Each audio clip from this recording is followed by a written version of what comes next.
মই কাঠৰ ওপৰ কাটিব ওলাইছোঁ।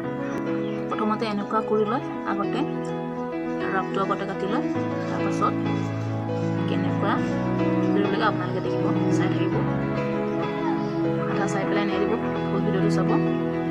গতিকে মই বনাই আছোঁ, ভালকৈ ধৈৰ্য ধৰি পেলাই চাব।